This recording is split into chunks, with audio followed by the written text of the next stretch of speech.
Jadi, saudara, Jakarta sebagai kota metropolitan kini sedang disorot dunia karena polusinya untuk udara sangat tinggi dan rawan mengganggu kesehatan.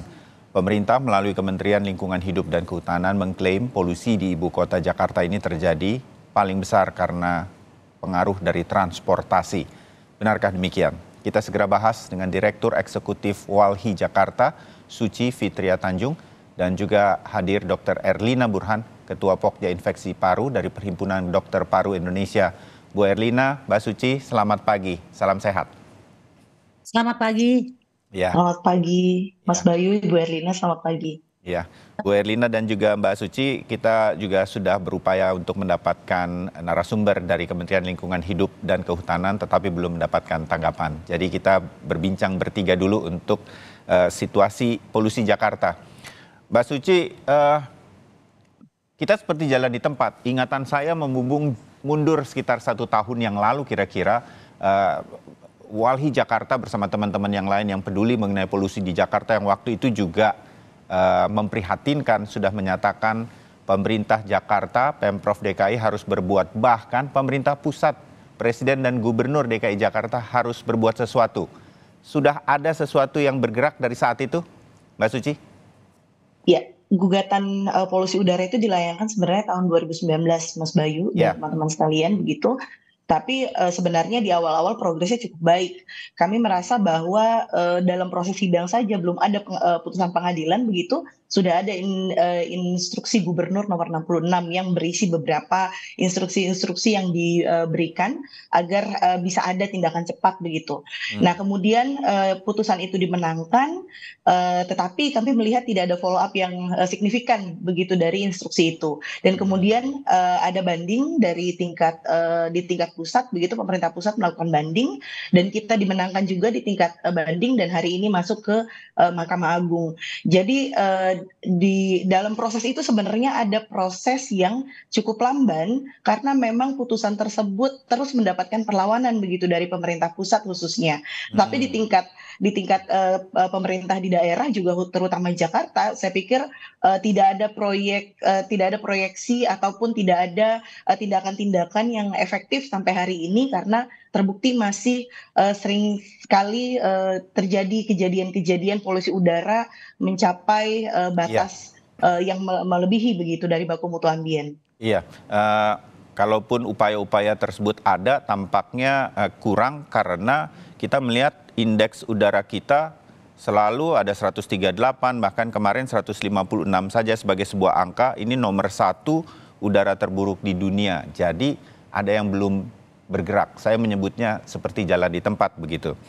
Pemerintah pusat, Pak Jokowi pernah menyampaikan bahwa kalau ibu kota pindah ke IKN adalah salah satu solusi nanti bagi Jakarta dan sekitarnya. Menurut Anda, Mbak Suci? Ya, saya pikir itu kekeliruan yang besar dari Presiden dengan menyatakan bahwa pindah ibu kota negara juga berarti mengurangi beban Jakarta. Kita Hmm. bisa melihat lagi bagaimana pemerintah memproyeksikan Jakarta ke depannya begitu masih sebagai pusat bisnis dunia.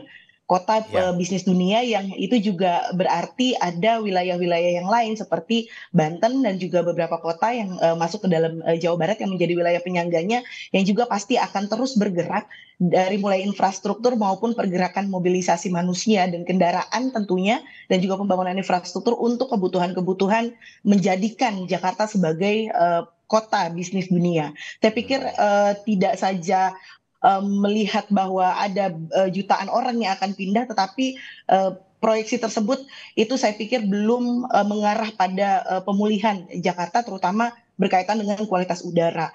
Dan kemudian Oke. juga saya pikir ke depannya ketika Jakarta tidak dibicarakan dalam konteks pemulihannya, jangan-jangan nanti di ibu kota Nusantara yang digadang-gadang oleh pemerintah juga akan mengcopycat begitu pola-pola yang ada di Hmm. Jakarta.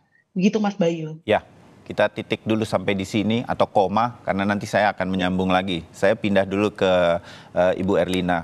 Bu Erlina, kondisi udara yang seperti saat ini yang terjadi, eh, sudah sudah harus waspada kita terhadap dampaknya, terutama bagi paru-paru. Ibu Erlina, apa yang harus kita lakukan? Ya, ini kondisi yang sangat memprihatinkan ya Mas Bayu Hmm. ya dan kondisi yang sudah berlangsung berminggu-minggu kalau kita amati ya. Kadang-kadang kita di nomor 3, nomor 2, sekarang nomor 1, dan ini menurut saya sangat mengkhawatirkan dari sisi kesehatan paru, terutama karena saya dokter paru, Ya, karena partikel-partikel atau polusi yang ada di udara itu kan langsung terhirup oleh orang banyak.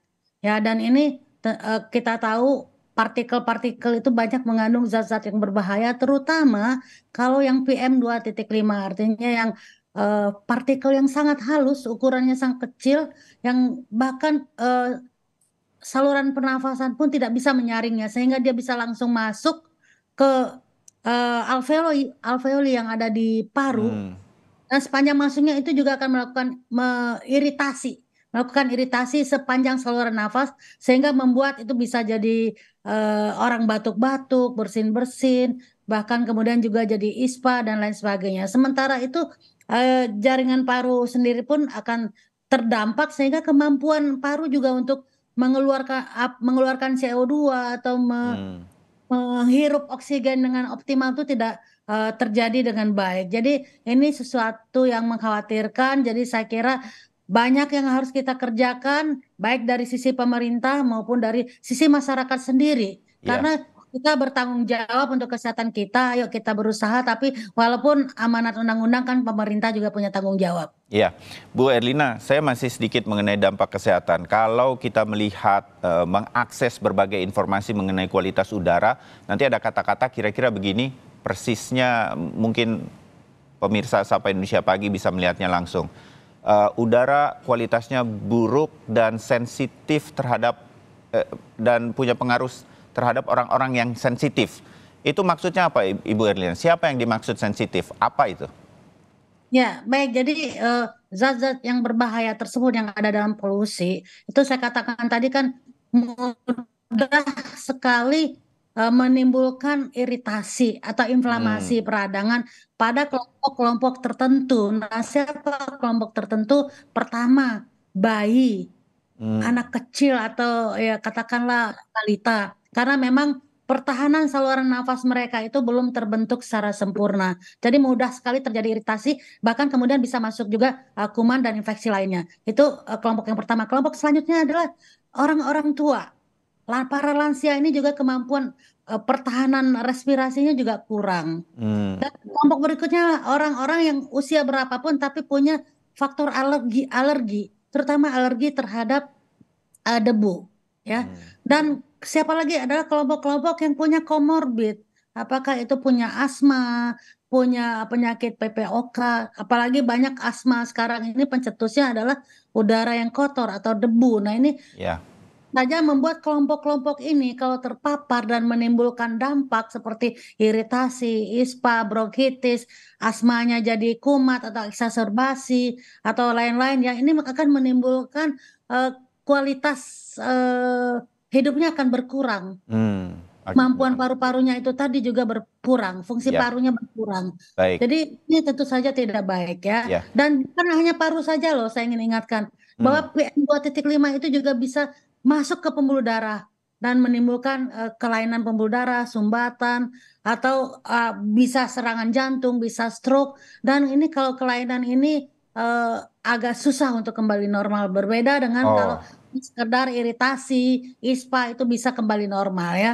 ya, Dan paparan terus-menerus, kalau ini tidak bisa diatasi oleh pemerintah dan masyarakat, paparan yang terus-menerus bisa untuk kalau kardiovaskular bisa orang menjadi hipertensi, ya. Kemudian untuk paru bisa menjadi kanker paru hmm. kalau ini tidak kita atasi. Baik, Jadi memang saatnya sekarang baik kita sebagai masyarakat harus berusaha menghindari ini, mungkin memantau. Kita masyarakat harus pintar sekarang ya. Ya, saya kira juga Mbak Suci akan setuju, harus hmm. pintar memantau kira-kira kualitas udara kita setiap hari ini berapa, kan kita tinggal Google, lihat internet ya. Ya, Kemudian kita putuskan karena kita yang bertanggung jawab untuk apa masalah kesehatan paru kita. Kita oke, putuskan dengan kondisi seperti ini, apakah dia hijau, kuning, merah, tadi kan ada angka-angkanya ya, ya, kita bisa nggak keluar rumah. Kalau Anda punya hmm. alergi, Anda asma, sebaiknya Anda putuskan jangan. Tetapi kalau terpaksa karena misalnya harus mencari uang, cari nafkah karena harus keluar rumah, maka lakukanlah precaution, misalnya memakai masker. Ya, Tapi kan masker ini juga bermacam-macam. Jadi kalau untuk PM2.5 yang tinggi saya sarankan sih memakai masker N95. Tapi oke. memang ini tidak nyaman ya.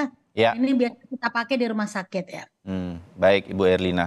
Saya berbincang seperti ini bagaimana memprihatinkannya kondisi udara yang buruk di Jakarta dan sekitarnya ini.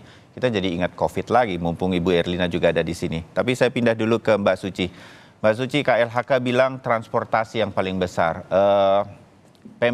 Pemprov DKI Jakarta, oke, kalau transportasi bukan hanya milik Jakarta atau kendaraan, karena kita sangat menempel dengan satelit-satelit kota yang lain, ada Bekasi, ada Cibubur, ada Depok, dan lain-lain. Apa sebetulnya permasalahan mengenai udara kita yang buruk di Jakarta dan sekitarnya menurut Walhi, Mbak Suci? Ya, pertama sekali kita harus memperhatikan urban sprawl. Urban sprawl ini kan adalah sebuah fenomena begitu pembangunan di mana Jakarta sebagai kota metropolitan tentu juga akan berdampak pada wilayah-wilayah sekitarnya yang juga akan bertumbuh tetapi di luar dari perencanaan. Nah, ini juga menjadi salah satu dalam konteks tata ruang ya yang kemudian pembangunan bisnisnya begitu tinggi, investasi begitu tinggi yang akhirnya membuat perebutan ruang antara apakah mau dibuat oleh pemukiman atau orang-orang yang bermukim di Jakarta itu menyingkir ke wilayah-wilayah yang lain dan menjadikan pusat kota di Jakarta itu sebagai wilayah tempat mencari nafkah. Akhirnya mobilisasi menjadi sangat tinggi dari wilayah-wilayah di sekitarnya ke pusat kota untuk mencari nafkah tadi ya. Nah, itu adalah salah satu catatan dari kami yang menjadi penyebabnya. Begitu. Kenapa orang kemudian butuh sekali untuk menggunakan transportasi secara masif gitu ya dari luar kota menuju ke dalam Jakarta. Dan selanjutnya itu juga kemudian bisa dicek lagi apakah transportasi publik kita itu sudah memunculkan animo masyarakat untuk bisa kita menggunakan moda transportasi publik dibandingkan dengan kendaraan pribadi. Nah, saya sepakat misalnya KLHK berkata bahwa ada boleh ada bahkan diharuskan begitu ada perubahan-perubahan kultural masyarakat untuk bisa menggunakan kendaraan dari awalnya kendaraan pribadi menuju moda transportasi publik. Tetapi kita bisa lihat lagi apakah durasi di perjalanannya cukup, apakah efektivitas keamanan dan kenyamanannya itu bisa dijamin begitu. Ya. Itu yang perlu menjadi catatan serius gitu buat kita sehingga ketika kita mau menyediakan moda transportasi publik yang memunculkan animo masyarakat yang tinggi juga untuk menggunakannya itu harus juga melibatkan hal-hal yang tadi begitu. Ya. Nah, sekarang kalau kita bicara soal efisiensi, tentu kendaraan roda 2 itu masih menjadi alternatif bagi masyarakat dengan mungkin bahan bakar yang lebih irit, perawatannya lebih irit, tetapi jangka waktu tempuh di perjalanan itu akan lebih mudah begitu. Ya. Akan lebih efisien begitu, tidak perlu ada transit dan lain sebagainya. Ini Itu dilema dari transportasi kita. Oke. Betul sekali. Ya, Mbak Suci, Walhi punya saran yang mungkin sudah disampaikan, mungkin berulang kali sudah disampaikan kepada Pemprov dan juga kepada pemerintah pusat. Kita tidak terlalu muluk ingin membuat kota Jakarta udaranya jadi bersih, tetapi angka seperti ini toh harus berkurang. Dan selama 1 tahun terakhir ini justru kita tidak terjadi hal sesuatu yang signifikan. Apa yang harus dilakukan? Dari Walhi punya saran?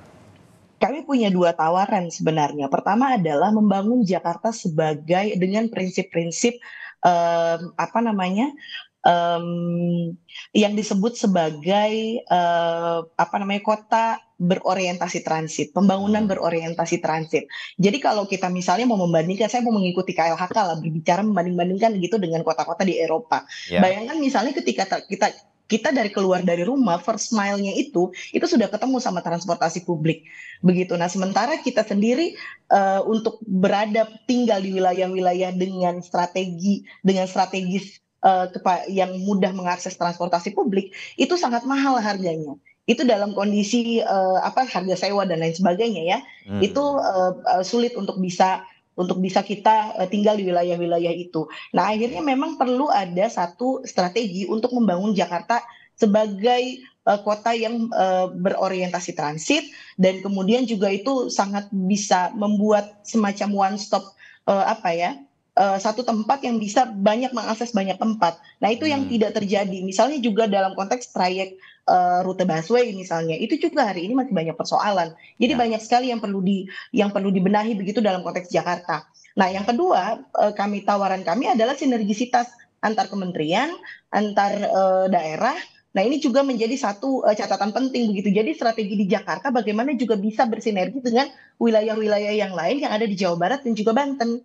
hmm, Begitu, ya, saya pikir ini banyak sekali kita apa namanya, suarakan begitu di berbagai media dan sampai sekarang ya kita belum melihat hasil yang signifikan dari itu. Jadi itu masih harus jadi prioritas utama ya, untuk dilakukan oleh pemerintah, baik di oke. pusat maupun daerah. Saya mengatakan sebetulnya pemerintah Provinsi DKI Jakarta dan sekitarnya dan juga pemerintah pusat tinggal punya will saja untuk melakukan ini semua. Dilema-dilema tersebut harusnya bisa teratasi. Artinya kalau ada mau kemauan. Dokter Erlina, terakhir bagi masyarakat, kondisi ini mungkin masih akan berlangsung cukup lama himbauannya, terutama sebagai Perhimpunan Dokter Paru Indonesia untuk masyarakat, Dokter Erlina. Ya, baik, saya menghimbau kepada masyarakat terutama yang mengetahui dirinya satu alergi terhadap debu atau pasien asma atau pasien COPD sebaiknya membatasi keluar rumah dan kalaupun terpaksa keluar rumah itu tadi pakailah masker. Dan kalau memang udara outdoor itu terlalu buruk, kualitasnya lebih baik kalau di dalam rumah jendela, pintu ditutup dan Hmm. kalau seandainya punya uang ya mungkin sekarang ada teknologi yang baik untuk membersihkan udara dalam Oh, ruangan mungkin juga itu bisa dipakai ya tapi saya nggak bicara tentang itu saat ini tapi itu saja bahwa kita sebagai masyarakat harus smart ya dan saya ya. juga mengimbau masyarakat ini saatnya nih mulai kita involve terlibat dalam kegiatan-kegiatan inisiatif atau promosi yang tujuannya adalah kesehatan lingkungan seperti yang dilakukan oleh Walhi ini. Jadi kalau bisa juga masyarakat yang punya akses ke DPR atau Hmm. kemana itu ya tolong dong diingatkan mereka juga untuk membicarakan hal ini karena ini dampaknya dampak saat ini tapi juga dampak masa depan dan ini Ya, mempengaruhi kualitas hidup dan juga nanti kualitas bangsa Indonesia juga terpengaruh kalau masyarakatnya sakit-sakitan, tiap sebentar batuk, tiap sebentar sesak nafas, bagaimana mau produktif? ya, baik. Dokter Elina Burhan, Mbak Suci Fitria Tanjung, terima kasih untuk diskusi kita pagi ini. Mudah-mudahan didengar dan kemudian menjadi political will dari pemerintah pusat terutama. Kita jumpa lagi di diskusi yang lain mengenai kualitas udara Jakarta dan sekitarnya. Terima kasih.